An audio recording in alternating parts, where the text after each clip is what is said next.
The title of today's sermon is perhaps provocative. Some may even consider it upsetting. Is God with us or not? Humans cannot survive without water. Although people have been known to survive without food for weeks, depending on their body fat, on their overall health and climate conditions, we risk serious damage and even death in as few as 3 days if we don't get water. Our bodies have the capacity to store nutrients for food, and therefore our bodies process carbohydrates and process fat and process protein in our digestive system, and we actually store it. We have on board carbos as we ingest, and we also have on board fat deposits. Those of us who call ourselves fit still have some fat, and we all are made of protein. And so we can go for some time without ingesting food. When we don't ingest food, when we don't eat, we begin to burn off our carbohydrates first. And if we still don't eat, we begin to burn away the fat. And if we continue not to eat, our bodies begin to burn up the protein. We begin to burn up the very stuff we're made of. Our bodies do not, however, have the capacity to store water. We have no onboard storage systems that allow us to retain water for days or weeks and eventually burn it off as we do food. If we do not drink water, we suffer because we need water and we use water for perspiration. We need water and we use water for urination. We need water and we use water for digestion, for elimination.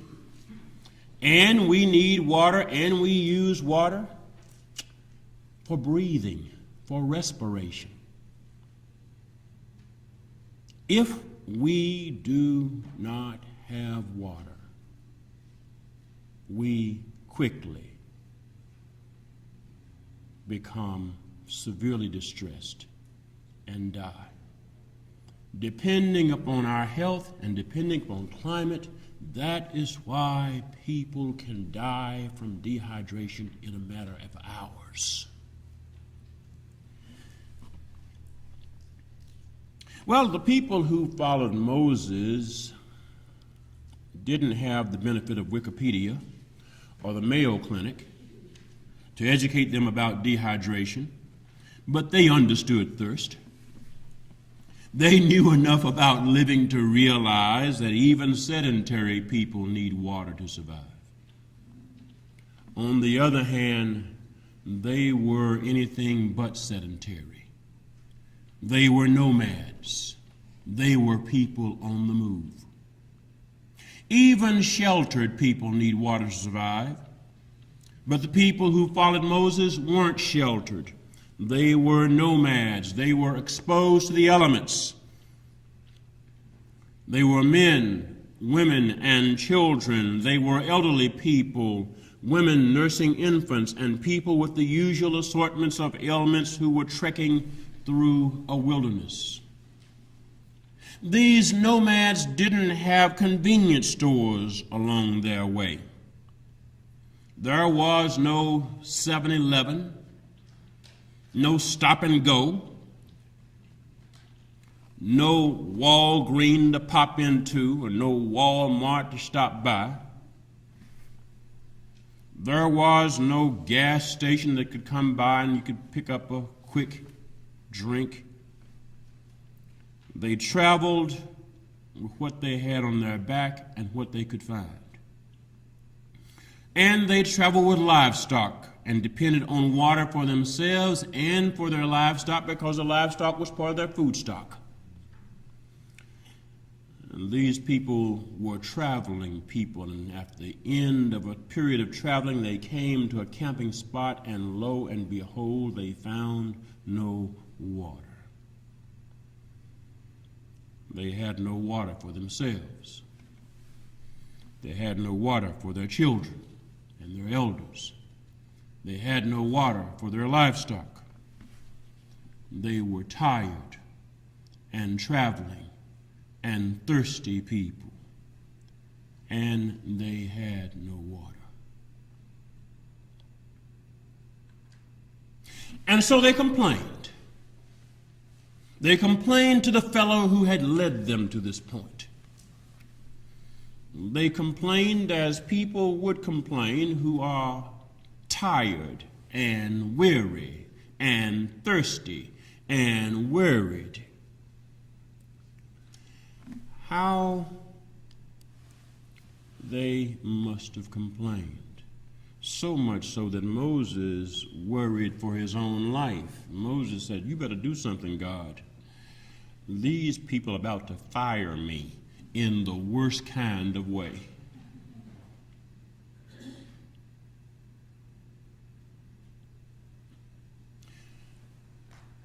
And we're tempted to say, oh, what little faith they had.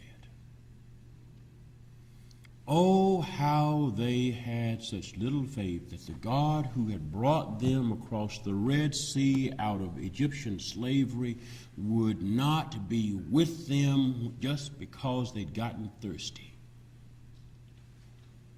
It is tempting for us to say, oh, how they should, in this season of Lent, be repentant for the unfaithfulness and ungratefulness they have toward God because they complained about being thirsty. It's easy to be judgmental about their complaints about thirst. But is it fair? Is it fair? Who among us would not become frustrated if we were in their situation?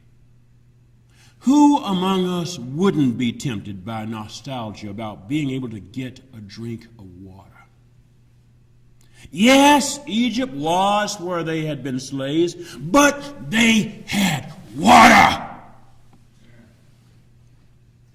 They might have died from the abuse and the terrible conditions of bondage, but they didn't fear dying of thirst.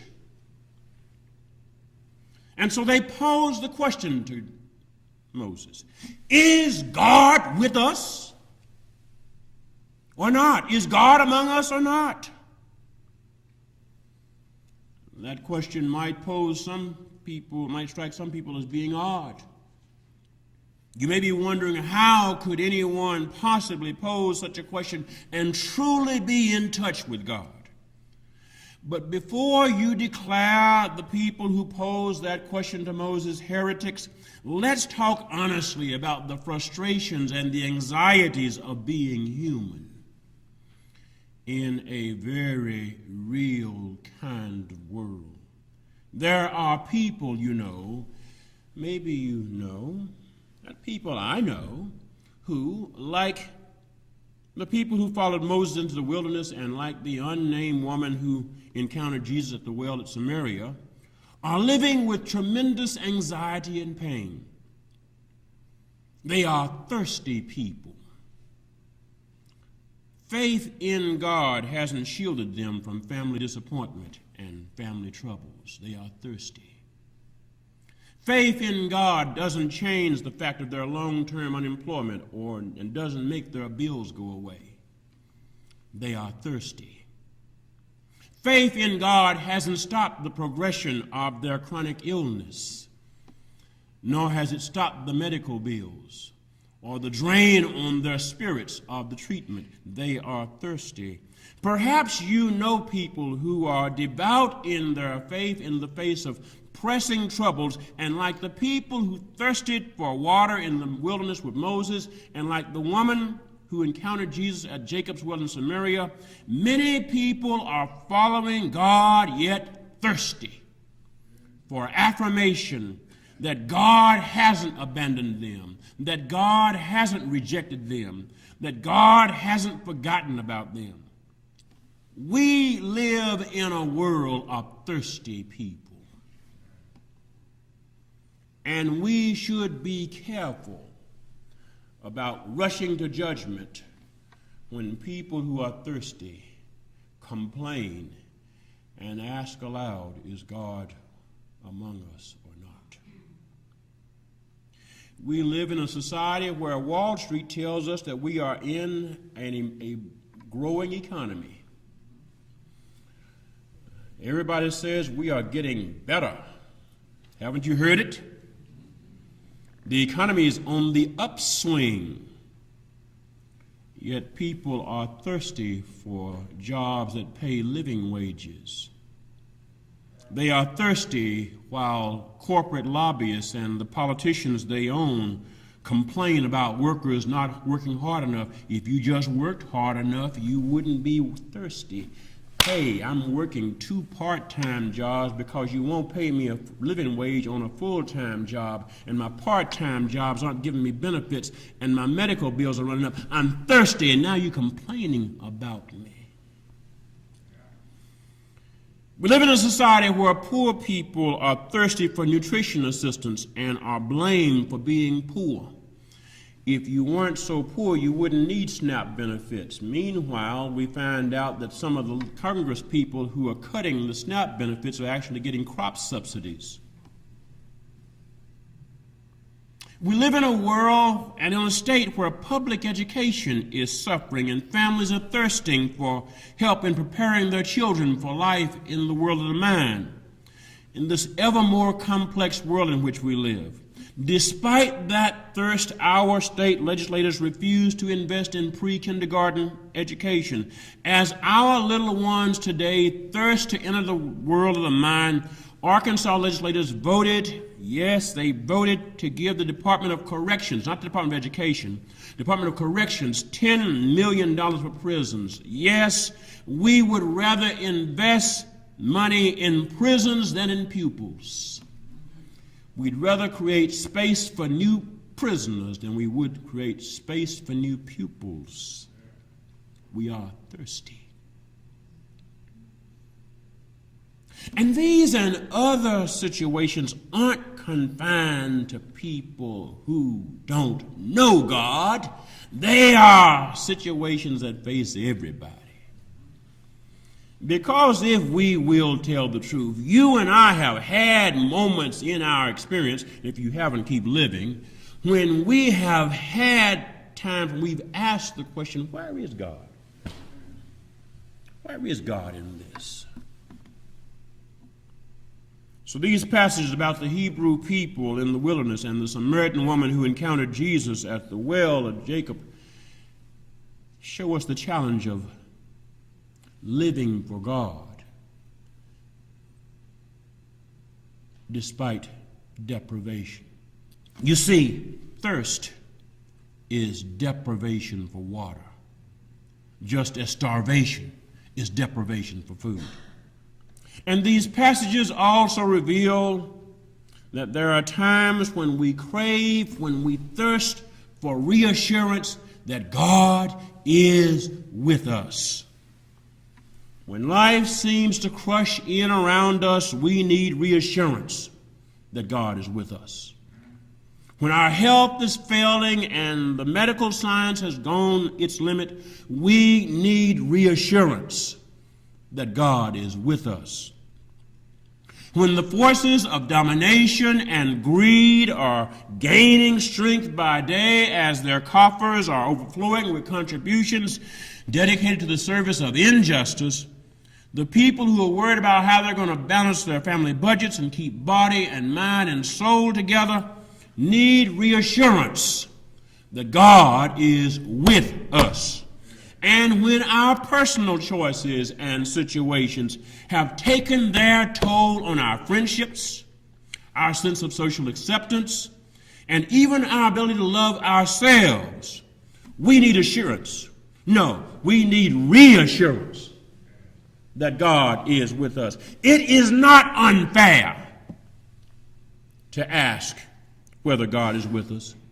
It's unfair to condemn people who ask that question, who are living with pain, who are living with deprivation, and are desperate for divine reassurance, because if you cry long enough, you begin to wonder, is anybody hearing me?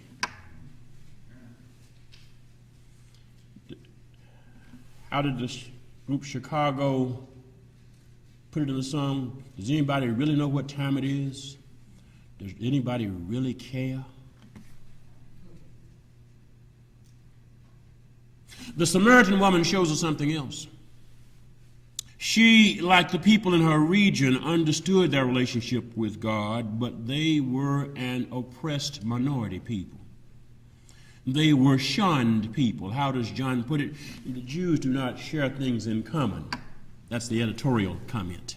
That's not what Jesus said. This is the writer putting in a parenthetical remark. The Jews do not share things in common with Samaritans. Because they were descendants of an inter-ethnic relationships, the Samaritans were considered moral and religious nobodies by their Hebrew relatives. You understood they came from the same ancestral tree, but because some of the ancestors had intermarried during a period of exile and overthrow of the country, those who had intermarried were considered not American enough, not Jewish enough, not patriotic enough, not hard-working enough, not righteous enough. So the woman was shocked when Jesus, a Jewish man, treated her with respect and dignity. She was shocked that he engaged her in civil conversation and didn't insult and malign her. She was shocked when that Jewish man that she eventually decided was a prophet actually talked with her about faith in God, because not only did the Jews not share anything in common with Samaritans, they didn't even believe the Samaritans worship right. How dare you put up an altar in Samaria? Don't you know that Jerusalem is where God lives? If you really want to get close to God, come worship with us.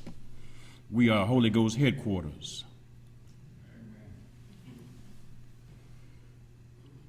The Samaritan woman and her people believed in God.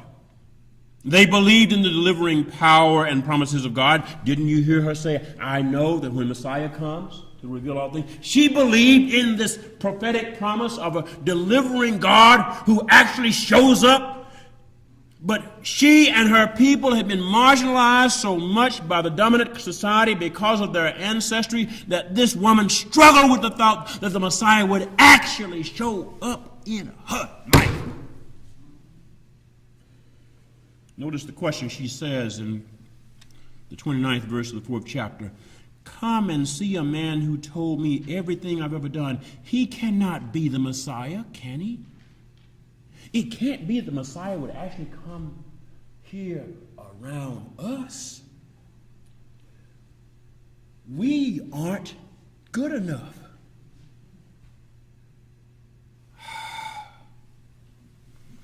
People who are marginalized, you see, even by religion, can somehow get the impression that they're not good enough for God to show up in their lives. And they can also ask, is God with us or not? Sometimes we holy folks can be so hellish in our holiness that we create hell zones for people who wonder, where is God, even when they are asking, hoping, believing that God is there for everybody. People who've been incarcerated wonder, is God with us or not? when they can't find places to live and work and enjoy leisure and worship, because we good holy folks say that they just can't live around us. They can't work around us. They can't go to the parks we go to. They can't drink in the same water fountains. Ooh. Sounds like Jim Crow all over again, doesn't it? The new Jim Crow for the people who have been incarcerated. People who've been burdened by addiction thirst for reassurance that God is with them, when people who claim to know God and who claim to love God and live for God mistreat them and malign them and refuse to love them as neighbors, we criminalize their addiction. Now you can smoke yourself to death and we won't call you a criminal. I can sell tobacco that kills you and we won't call you a criminal. However, if you are addicted to drugs, we criminalize you, and we won't let you hang around us, because if you pick up a felony, a criminal, you understand you can't vote with us. I can sell you all the cigarettes and kill you and carry all the guns I want to, but if I break into your house and I commit a felony, you take my gun from me. Hello. People wonder, is God among us or not?